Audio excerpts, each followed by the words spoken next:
ആത്മഹത്യ ചെയ്തിരിക്കുന്നു.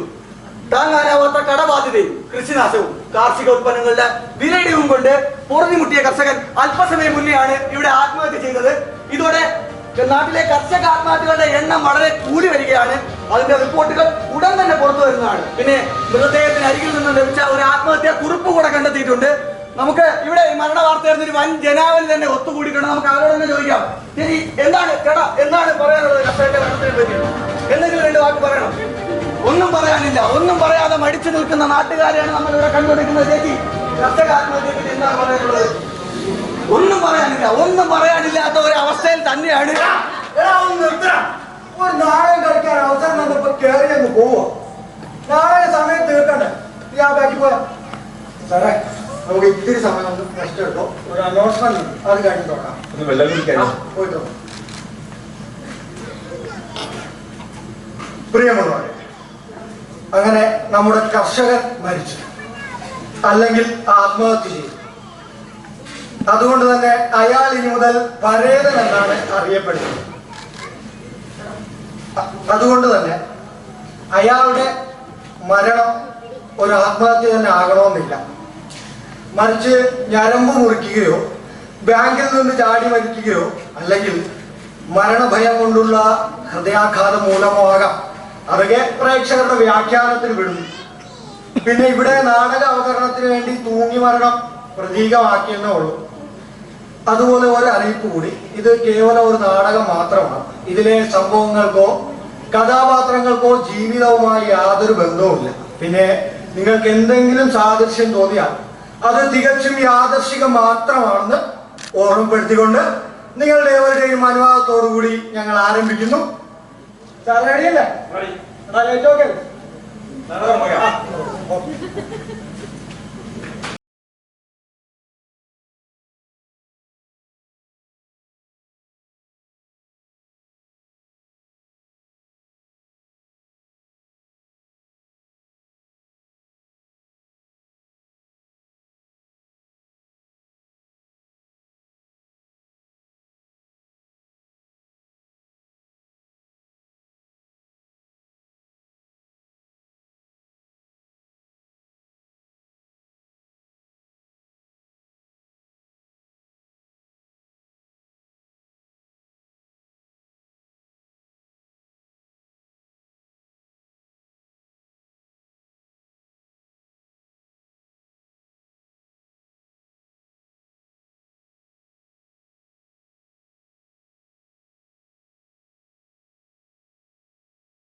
മനസ്സിലായില്ല.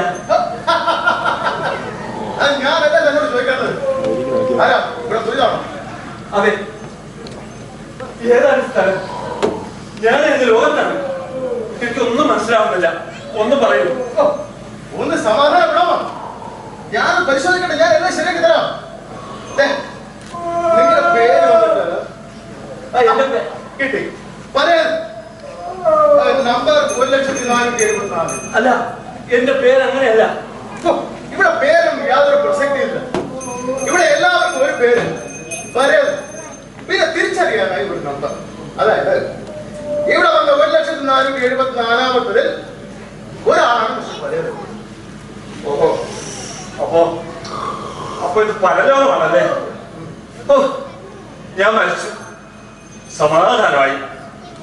അതെ, അല്ല സാർ, സാർ ഒന്ന് ചോദിച്ചോട്ടെ, ഇത് ശരിക്കും സ്വർഗമാണോ അതോ നരകമാണോ? അതോ സ്വർഗ നരകങ്ങളിലേക്ക് ആത്മാക്കളെ വേർതിരിക്കുന്ന സ്ഥലമാണോ? മരിച്ചു കഴിഞ്ഞാൽ പിന്നെ ഇങ്ങനെയുള്ള സ്ഥലങ്ങളിലൊക്കെയാണ് എത്തപ്പെടുക എന്ന് കേട്ടിട്ടുണ്ട്. അവര് ആകാംക്ഷയുടെ പുറത്ത് ചോദിച്ചതാ. ഒന്ന് പറയൂ, ഏതായി സ്ഥലം?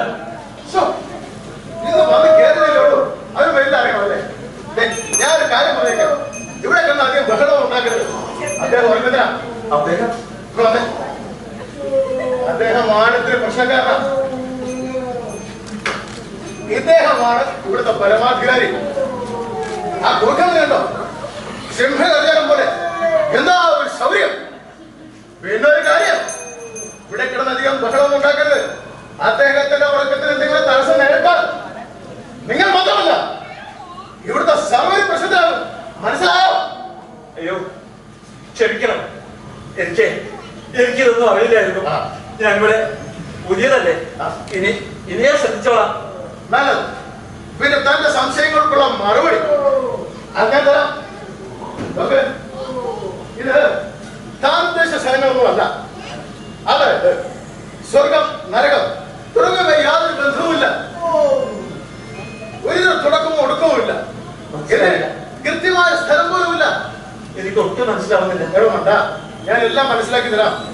അതായത് ഇത് താൻ ഉദ്ദേശിച്ച സ്ഥലങ്ങളൊന്നുമല്ല എന്നാണ് ഞാൻ പറഞ്ഞത്. എന്നാലും മരിച്ചു കഴിഞ്ഞാൽ പിന്നെ പരലോകത്താണല്ലോ പോവുക എന്ന് കേട്ടിട്ടുള്ളത്.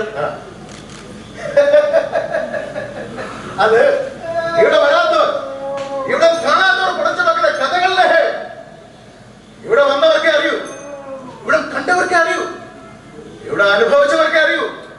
പിന്നെ ഇവിടെ ഒരിക്കൽ വന്നവർക്ക് പിന്നെ തിരിച്ചു പോക്കില്ലാത്തത് കൊണ്ട് തന്നെ മറ്റുള്ളവർക്ക് ഇവിടെ എന്നും അജ്ഞാതമായി തുടരുന്നു. ഇവിടെ എല്ലാവർക്കും ഒരു പേര്, ഒരു ദേശം, ഒരു ഭാഷ, ഒരേ അഭിപ്രായം, ഒരേ ജീവിതം, ഒരേ ഒരു അധികാരി. അദ്ദേഹത്തിന് ഉണരാൻ സമയമായി. ഞാൻ പറഞ്ഞ ഓർമ്മണ്ടല്ലോ, ഇവിടെ ശബ്ദിക്കരുത്. മനസ്സിലായോ?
എന്താ പറ്റേ?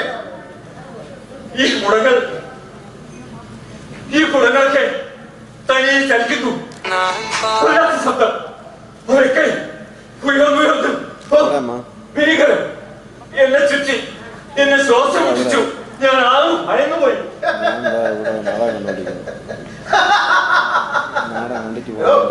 അങ്ങനെയൊക്കെ പറഞ്ഞ് കണ്ണെന്ന് കെട്ടുന്നൊക്കെ ഇരിക്കും. അതിനൊന്ന് കണ്ണു കൊടുക്കരുത്, കാല് കൊടുക്കരുത്, മനസ്സിലായോ? എന്താണ് ഇവിടെ സംഭവിക്കുന്നത് എനിക്കറിയില്ലല്ലോ. പറഞ്ഞുതരാം. വളരെ സിമ്പിളായി എളുപ്പത്തിൽ.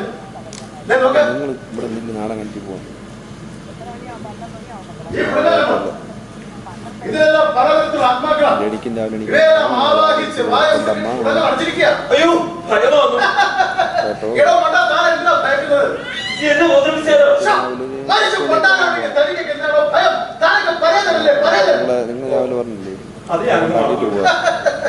എന്നാൽ ഇനി സ്വന്തം നില മറക്കരുത് എന്ന് വെച്ചാൽ അങ്ങനെ അങ്ങ് സമാധാനിക്കാൻ പറ്റരുത്. യവന്മാരധികം ഉപദ്രവിക്കില്ലെങ്കിലും ആരും കുഴപ്പക്കാരാ. ഇവിടെ രണ്ടു തരത്തിലുള്ള ആത്മാക്കളുള്ളത്. ഒന്ന് പുണ്യാത്മാവ്, മറ്റൊരു പരാത്മാക്കൾ.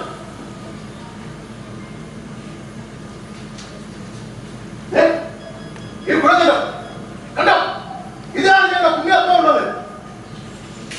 ഞാനും അധികാരമല്ല, ഈ പുണ്യാത്മാവിന്റെ പിൻതലമുറക്കാരാ. ഈ പുണ്യാത്മാവിന് മോക്ഷം കൊടുക്കാനുള്ള അക്ഷീണ പ്രയത്നത്താണ് ഞങ്ങൾ. അതിനെന്താ ഒരു തടസ്സം? ഉണ്ട്, തടസ്സമുണ്ട്. ഈ പുണ്യാത്മാവിന്റെ മോചനത്തിന് തടസ്സം നിൽക്കുന്ന കുറെ ദുരാത്മാക്കൾ ഇങ്ങനെ കറങ്ങി നടക്കുന്നുണ്ട്.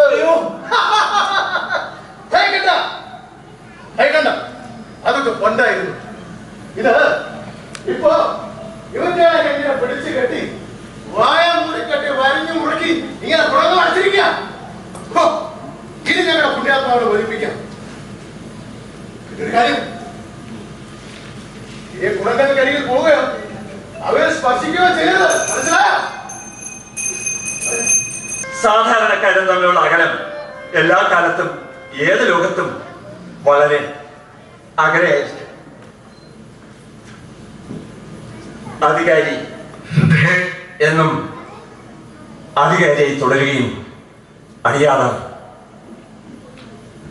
തന്റെ അടിമ ജീവിതം ജീവിക്കുകയും ചെയ്തു. There must be a change. Or once there was a change. എവിടുന്ന ശബ്ദം? ആരാ? എനിക്കൊന്നും മനസ്സിലാവുന്നില്ലല്ലോ. There must be a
It's the absence of opposition to socialism.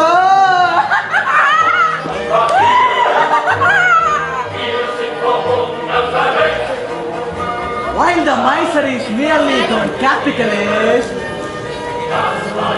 the capitalist is a rational miser.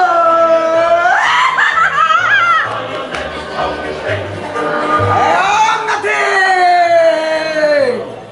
but I must be everything. I am nothing. But I must be everything.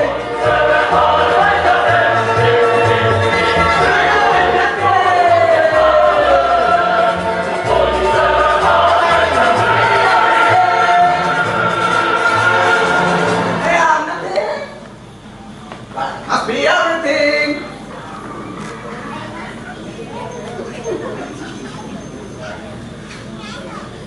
നമസ്കാരം. Hello. Nice to meet you. കണ്ടതിൽ വളരെ സന്തോഷമെന്ന്. അങ്ങനെ മനസ്സിലാകുന്ന ഭാഷയിൽ പറയണം. ഇനി സമാധാനമായി ഒന്ന് സംസാരിക്കാം. ഞാൻ പറയുന്നത് നമ്പർ 1474. നിങ്ങൾ? ഞാനും ഒരു വരേതനാണ്. നമ്പർ എനിക്ക് ഓർമ്മയില്ല. ചോദിക്കുന്നുണ്ട്, ഒന്നും തോന്നരുത്. നിങ്ങളെ കുറച്ചു മുമ്പോട്ട് പറഞ്ഞ കാര്യങ്ങൾ ഒന്നും എനിക്ക് മനസ്സിലായില്ല. പക്ഷേ അവയൊക്കെ എന്തോ വലിയ കാര്യങ്ങളാണെന്ന് എനിക്കറിയാം. വിരോധമില്ലെങ്കിൽ മനസ്സിലാവുന്ന ഭാഷയില് അവയൊക്കെ എനിക്ക് കൂടെ ഒന്ന് പറഞ്ഞു തരാമോ? പറയാം. അതിനു മുന്നേ ഞാനൊന്ന് ചോദിക്കട്ടെ, നിങ്ങളൊരു കർഷകനായിരുന്നു അല്ലേ? അതെ, നിർഭാഗ്യവാനായ ഒരു കർഷകൻ. ഭാഗ്യവും നിർഭാഗ്യവും ഒക്കെ നമ്മൾ തന്നെ തീരുമാനിക്കുന്നതാണ്. അല്ലെങ്കിൽ മറ്റാരോ നിയന്ത്രിക്കപ്പെട്ട ഭാഗ്യ നിർഭാഗ്യങ്ങൾക്ക് വിധേയരാണ് നമ്മൾ.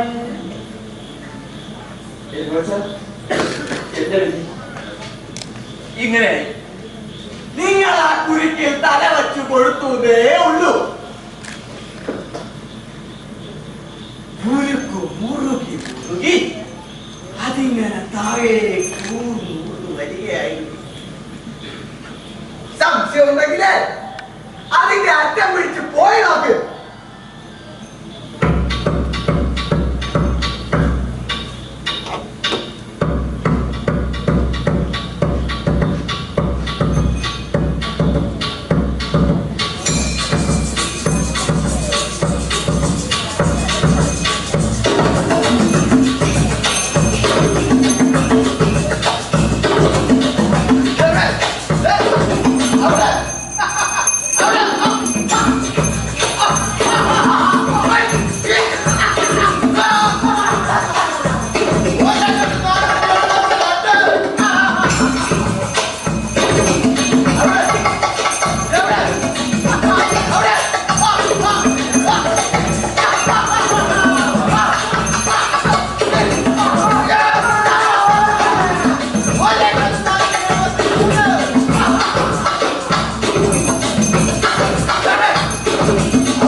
ഈ കുരുക്കിൽ എന്ന് വച്ചാൽ അതൊരു കോലാപാതകം ആണെന്ന്.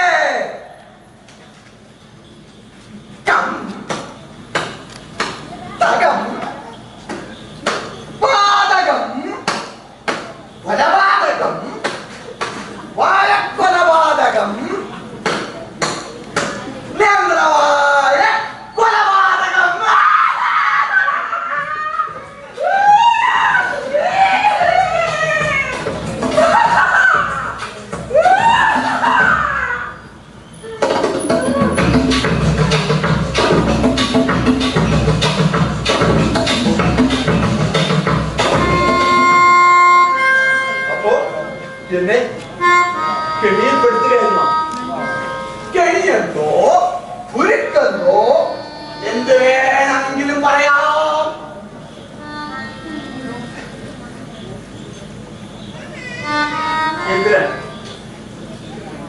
എന്തിനാ ഇതൊക്കെ? തരിശുഭൂമിയെ ഉഴുതു മറിച്ച് വിയർപ്പൊഴുക്കി കണ്ണീരൊഴുക്കി ഒരു വിളവെടുപ്പിന്റെ വസന്തകാലം കാത്തു കഴിഞ്ഞ ആ സാധുക്കളെ കൊന്നു കളഞ്ഞിട്ട് എന്ത് പുണ്യം? ഒന്ന് അധികാരം, രണ്ട് സമ്പത്ത്. ഇവയൊക്കെ നല്ല ഗുണങ്ങളായിരിക്കെ അധികാരത്തിന്റെ ചൂണ്ട കുരുക്കുകൾ എപ്പോഴും ഇരയെ തേടിക്കൊണ്ടേയിരിക്കും. ആ കുരുക്കിന്റെ നീളം ഏതോ കാലത്ത് തുടങ്ങി ഇന്നും അനന്തമായി നീണ്ടുകൊണ്ടേയിരിക്കുന്നു. അപ്പോ ഇതെന്റെ മാത്രം വിധിയല്ലെന്നാണോ? അതെ, സമ്പത്തിന്റെ കേന്ദ്രീകരണം അഥവാ രാജ്യത്തിന്റെ മുഴുവൻ സമ്പത്തും പിടിച്ചെടുക്കാൻ അധികാരം എപ്പോഴും ശ്രമിച്ചുകൊണ്ടേയിരിക്കും. അതിനായി നിങ്ങളെ അവർ ചൂഷണം ചെയ്യും. നിങ്ങളുടെ വിളകൾക്കും അധ്വാനത്തിനും വിലയില്ലാതാക്കും. ഉയർന്ന മൂല്യത്തിന് വിറ്റ് അവർക്ക് വേണ്ട മൂലധനമാക്കി. മൂലധനം മൂലധനം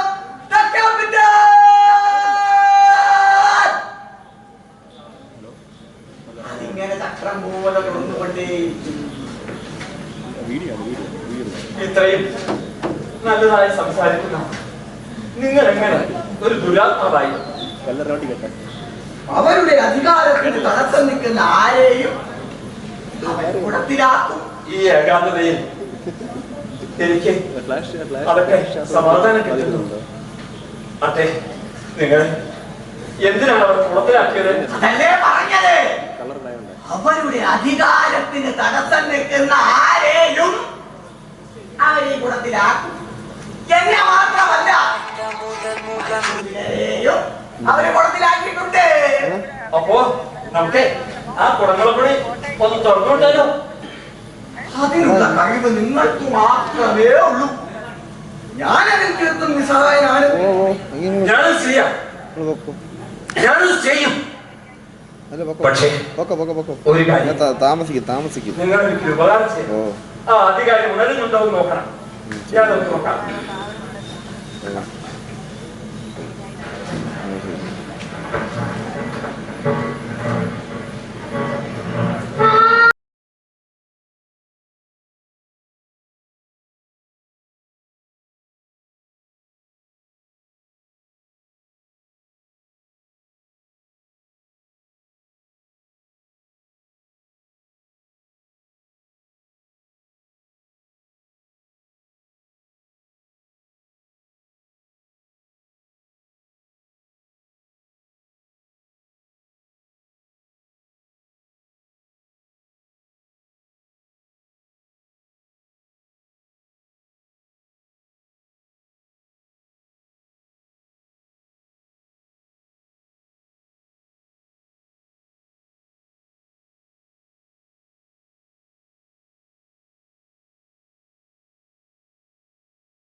കണ്ടതിൽ സന്തോഷം.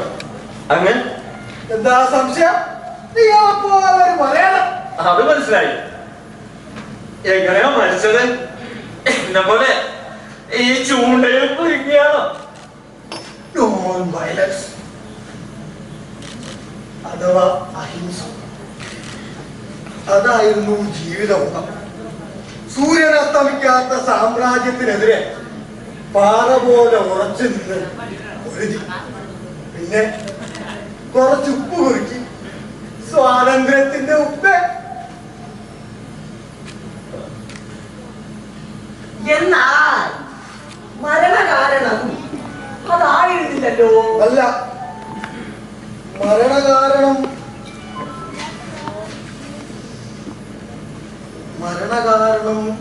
എന്തുണ്ടായി പറഞ്ഞു.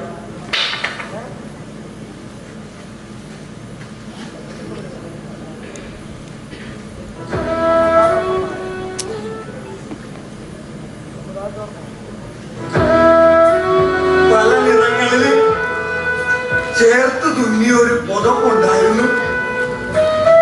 ഒരു ജനതയുടെ ആകെ വിയർപ്പ് മാറ്റിയ ഒരൊറ്റ തുണി. എപ്പോഴോ ആരൊക്കെയോ ചേർന്ന് അതിനെ പലതായി കീറാൻ തുടങ്ങി. എന്റെ സഹോദരങ്ങൾക്ക് വിറച്ചു. അവരുടെ രക്തം വാർന്നൊഴുകി. സഹിക്കാൻ കഴിഞ്ഞില്ല. ഞാനവരെ ചേർത്ത് പിടിച്ചു. അവരോടൊപ്പം നടന്ന് ആ പുതപ്പ് വീണ്ടും തുന്നാൻ തുടങ്ങി.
നിങ്ങൾ വീണ്ടും കൂട്ടിച്ചേർക്കാൻ ശ്രമിക്കുകയാണോ? ഈ തുന്നലിന് ചരിത്രത്തോളം പഴക്കമുണ്ട്. അതിങ്ങനെ തുടർന്നുകൊണ്ടേയിരിക്കും. എന്നാ നമുക്കിനി ആ പുറത്തേക്കൂടെ ഒന്ന് തുറന്നാലോ?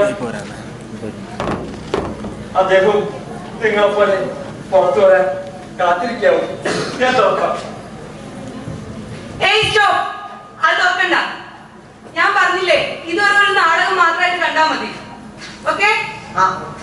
തുറക്കാൻ പാടില്ലാത്ത തുറന്ന് വെറുതെ പ്രശ്നങ്ങൾ കോംപ്ലിക്കേഷൻ ആക്കണ്ട. നമുക്ക് സമയം വളരെ കുറവാ. അടുത്ത സീനിലേക്ക് പോവാം. വേഗം അവസാനിപ്പിക്കണ്ടേ? എല്ലാവരും റെഡിയല്ലേ?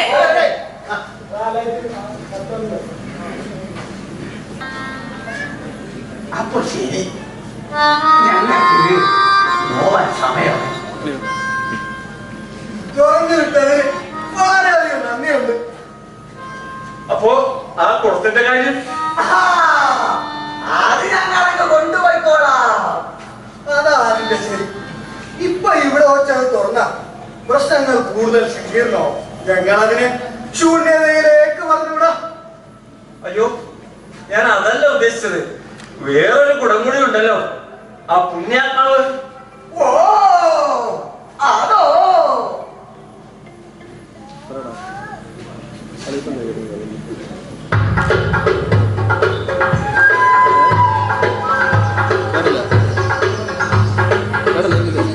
അതൊരിക്കലും പുറത്തു വരാനേ പാടില്ല. അതിനെ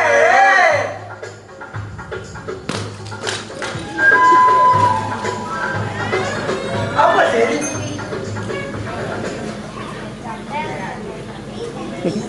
നിൽക്കൂ.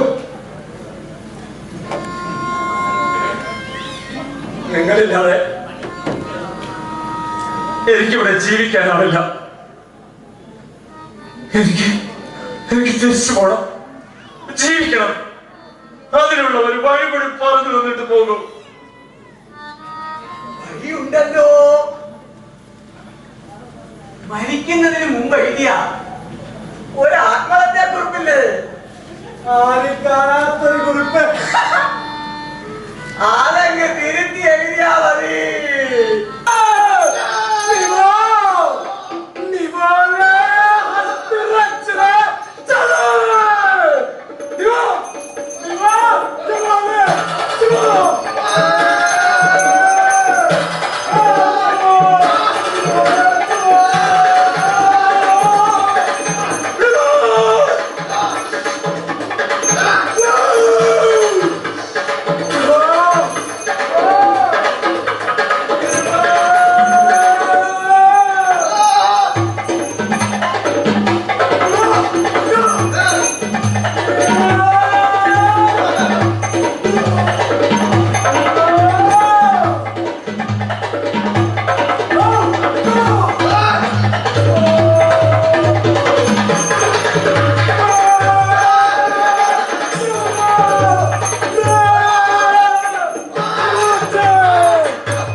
എന്റെ പ്രതീക്ഷ, ജീവിതത്തോടുള്ള കൊതി തിരിച്ചു വന്നിരിക്കുന്നു.